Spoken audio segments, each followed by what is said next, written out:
Hey, this is Dwayne from Bastrop Vikings Preparedness Network, and I think I'm going to title this "How to Be a Prepper and Not a Hoarder."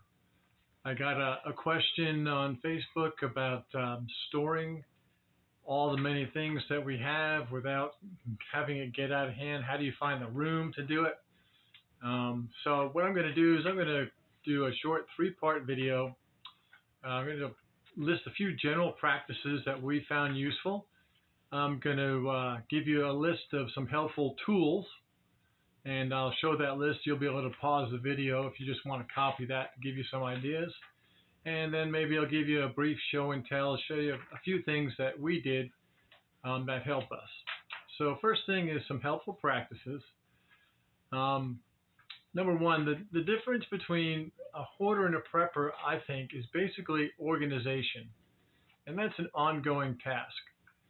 Um, If you can lay your hands quickly on an item you need, then it's of use. If you can't, then it's not. So, if you can't find something maybe within 5 minutes, then you probably need to fix that problem.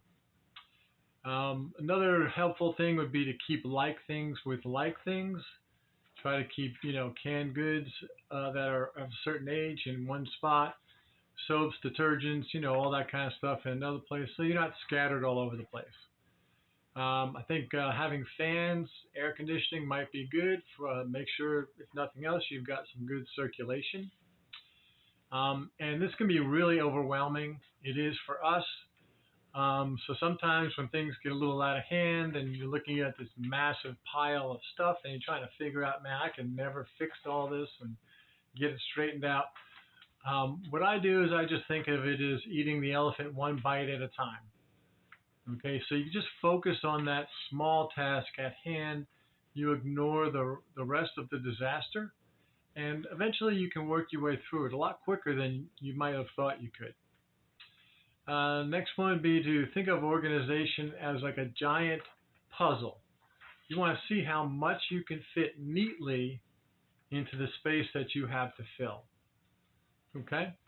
Another one that's really important, we have found to be of utmost importance, is to label everything you store, and do this on multiple sides of whatever the box that it's stored in, or tote, or whatever, because there's no way you're going to remember what's in this box, what's in this tote a year, 2 years, 5 years from now. So everything should be labeled, and you should do it on multiple sides of whatever's holding that stuff. Next one is to keep your bug out and emergency kind of stuff marked and quickly accessible. So if you've got 10 minutes to get out of Dodge, you need to make sure that that stuff is not only labeled and easy to get to, but it's basically going to be close to being all in one place. That way you can get it out to the car, get it out to your truck, whatever it is, and then you can get out of your house, fire, zombies, whatever the case may be. So keep it all close by in one area. Keep it marked. One thing you want to think about is good lighting, off-grid and on-grid, because it's hard to find things in the dark, even with a flashlight. I think you should make this a priority, this subject here. Organizing your preps should be a priority for you. You need to spend the time, and if you need to spend a little bit of money, required to do it right. It's one of those snowball effects. If you do it right, it will snowball and become better. If you do it wrong, it's going to snowball into a big mess, and you're not going to be able to access the things that you need. So take the time, do it right. Okay? Food should be protected from extreme heat, but you're not so much worried about the cold.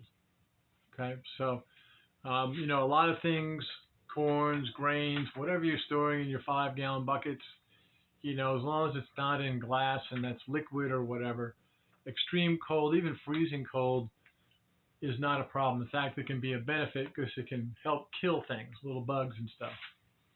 but the extreme heat is a problem. So try to keep any kind of food things that can spoil, um, in some kind of at least quasi climate control. Okay. Um, use all the space you have. Okay, and a couple hints to do that. Use 5-gallon buckets. You can put them to hold up beds instead of a bed frame. Just put your box spring on a bunch of 5-gallon buckets. Okay, stack things up to the ceiling, then hang things from the ceiling. You can get shelves. They add storage space. Use dead space that's in closets, under beds, under dressers. Even if it's a small space, you can put things there. On top of your fridge. We've even knocked out one side of inside walls and put shelving up there. So you've got extra shelving on the inside wall. And that shelving adds a lot of space. Using garages, porches, crawlways, especially if you've got a mobile home or something, it's got a crawlway underneath it. That's all excellent storage. It's all dead space. Okay. So some useful tools that might help you. We like metal wire shelving. Very flexible. You can change the height of each of the shelves. You can use hooks to hang things. Okay. S-hooks and carabiners are really useful. Pulleys, bike hangers, labels and Sharpies. Okay, if you need to label stuff, use Sharpies, whatever, so that you know what's in those boxes. Use of outbuildings. If you've got a barn or get a cook building or something like that, you can move a lot of things out there that are not heat sensitive and get them out of your main stores, especially for your food and stuff. Give you more space to free up some space for food storage inside your home. I get a lot of toolboxes. I have specialized toolboxes. One's got all like screwdrivers. One's got ratchets and those kind of things. One's got drills, whatever. And each toolbox is labeled, so you can grab just what you need to have. Pegboards with pegs is a good idea. If you can do that, you can hang up a lot of things and organize them, get them up high. Trap cases, canned food racks. I'll show you a sample of one of the ones that we did. Totes, milk crates, plastic shoe boxes are great. We use that especially for a lot of the medical things that we have. 5-gallon and other size buckets. Ammo boxes are really good. Carts with wheels. Those are good. Long screws to hang things by. Strong cordage and bungee cords. These are all great tools that will help you use the most space, be able to keep things safe and accessible. So what I'm going to do, I'm going to go behind the camera. I'm going to hold up this list that I just read off. And if you want to, making you dizzy there. Let's see if you can read that. I'll see if I can get it out there. There we go. Here's some great video production right here. If you want to pause that, or you can screen capture it. Okay. And I'm going to pause the video for a moment, and then I'm going to go around and we'll show you a couple things the way we use it. Okay, here's a couple things we do to employ some of the methods that we just talked about. One of those is stacking things to the ceiling. We have a room here that's pretty high. It's about 17 feet, so we can hang a lot of things here. You can see the canned goods, bucket goods, go all the way up. Okay, so that's all dead space up there. Use that space. And let's see, what else do we have here? You can see that we use a lot of the metal racks. And these you can pick up at Lowe's or Home Depot. They're fairly inexpensive, and you can hang things on them very easily.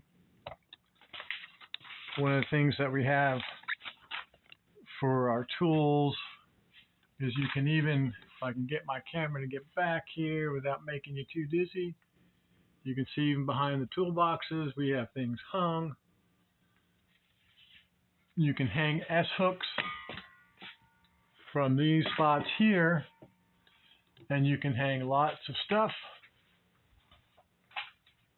You can take bottles and things, squirt bottles, so when you have no more room on top of your shelves, you can hang those like that, not a problem. Let's see, let's go in here. Here's some of our medical stuff. And the lighting's not too good in here for film work, but you can see all these things are labeled, and these boxes are clear so you can also see through them. So shoe boxes are definitely your friend, these plastic shoe boxes. Great for medical stuff and anything you need that's small and you can see through it. And if we go on this side again, more metal cages or metal shelves. And we're trying to keep like things with like things. So canned goods together, coffee together, okay? Here's an example of our pantry that's off our kitchen. So things from the main storage comes out here, and then from here we use these things in the kitchen, and that's how we rotate things. If you can make some kind of canned goods organizer, these things are great because you pull out the old stuff from the bottom and then it just feeds right down. So one of the ways that's good to organize is to have your main storage, your pantry type storage, which is closer to the kitchen, and then you can have some of the things in the cabinets in your kitchen still closer yet.